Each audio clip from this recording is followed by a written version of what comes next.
नमस्कार साथीहरु, हजुरहरुलाई फेरि पनि एउटा मेरो नयाँ भिडियोमा स्वागत छ। साथीहरु, भर्खरै एससीई को रिजल्ट आएको छ।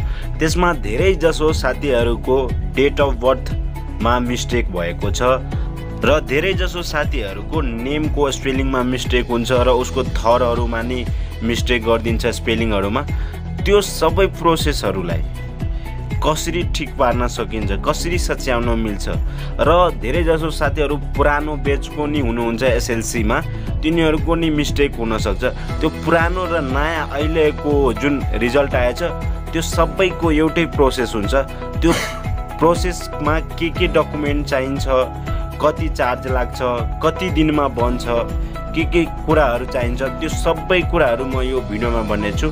त्यसको लागि यो भिडियो लास्टसम्म हेर्नु होला र तपाईहरुले यो भिडियो हेरिसकेपछि तपाईहरुले आफ्नो डकुमेन्टमा भएको मिस्टेकलाई इजिली तरिकाले सच्याउन सक्नुहुनेछ।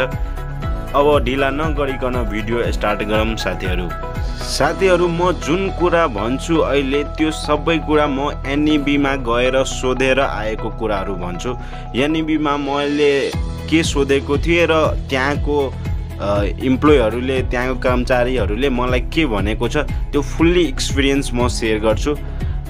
के मलाई सच्याउनको लागि के गर्नुपर्छ भनेको थियो। मेन सबभन्दा पहिला म सोध्दा नयाँ यो पाली एसई को रिजल्ट आएकोमा डेट अफ बर्थ मिस्टेक भएछ भन्ने भन्दा त्यसले के भन्नुभयो कि अहिले जुन हाम्रो डेट अफ बर्थ मिस्टेक भएर आएको छ त्यो अहिले सच्याउन मिल्दैन। हाम्रो जुन डेट अफ बर्थ आएको छ एसई मा त्यो ही डेट अफ बर्थ हाम्रो डकुमेन्टमा आउँछ र त्यो डकुमेन्टमा आइसकेपछि, हाम्रो डकुमेन्ट स्कुलमा आइसकेपछि एसई को ग्रेड सिट र मार्कसिटहरु त्यसपछि मात्रै सच्याउन मिल्छ। र पुरानो बेचहरुको साथीहरुको त सर्टिफिकेट र त्योहरु डकुमेन्टहरु पहिलादेखि नै हुन्छ, उनीहरुलाई नै त्यो डकुमेन्टहरु पहिला हुनुपर्छ सबभन्दा पहिला। त्यसपछि अब के कुरा चाहिन्छ र कति पैसा चाहिन्छ त्यो कुराहरु म भन्छु। अब सबभन्दा पहिला त स्टुडेन्टले एउटा निवेदन लेख्नुपर्छ कि मेरो यो कुराहरु मिस्टेक भएछ भनेर एउटा निवेदन लेख्नुपर्छ। त्यसपछि अर्को कुरा के भनेछ कि सकल प्रवेश पत्र वा रजिस्ट्रेसनको स्लिप।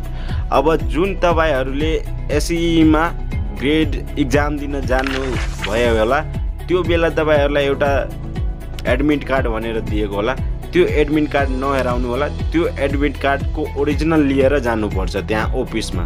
र एडमिट कार्ड पछि तपाईको जुन स्कुलबाट तपाई एसई दिनु भएछ त्यो स्कुलमा गएर एउटा सिफारिस लेखाउनु पर्छ कि मेरो डेट अफ बर्थमा मिस्टेक भएछ अथवा नाममा मिस्टेक भएछ भनेर स्कुलले तपाईलाई लेखेर दिन्छ।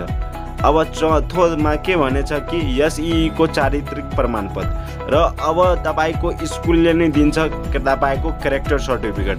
तपाईले एउटा क्यारेक्टर सर्टिफिकेटको नि फोटोकपी लगाउनु पर्छ र सम्बन्धित शिक्षा विकास तथा सामान्य इकाइ वा सिफारिस पत्र। अब तपाई जुन जिल्लामा हुनुहुन्छ त्यो जिल्ला शिक्षा कार्यालयमा गएर त्यहाँ नि एउटा सिफारिस दिन्छ तपाईलाई। तपाईले स्कुलबाट पहिला लिनु होला, त्यो स्कुलमा सिफारिस गरेको त्यो जिल्ला विकासमा दिनु होला। त्यसपछि तपाईले जिल्ला विकासमा एउटा दिन्छ सिफारिस। त्यसपछि तपाईले के गर्नु, तपाईको वाडा अथवा गाउँपालिका के नगरपालिका छ त्यहाँ नि एउटा सिफारिस लेख्नु पर्छ।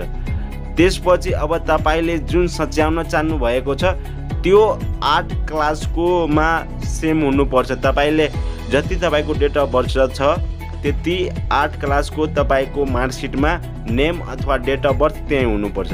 त्यो 8 क्लासको मार्कसिटको फोटोकपी एउटा लिनुपर्छ र तपाईसँग नागरिकता छैन भने जन्मदाताको फोटोकपी लिनु होला, नागरिकता छ भने नागरिकताको फोटोकपी लिनु होला। त्यसपछि तपाईको बिग्रेको सकल प्रमाणपत्र। अब जुन तपाईको बिग्रिसकेछ ग्रेड सिट त्यसको ओरिजिनल ग्रेड सिट लगेर जानुपर्छ। र यदि तपाईसँग त्यो मार्कसिट छैन भने तपाईलाई प्रहरीमा गएर एउटा रिपोर्ट नि लेखाउनु पर्छ। त्यो रिपोर्ट लिएर जानुपर्छ र त्यो डकुमेन्ट चाहिँ तपाईको 10 दिनमा बन्छ निवेदन दिएको दिनपछि।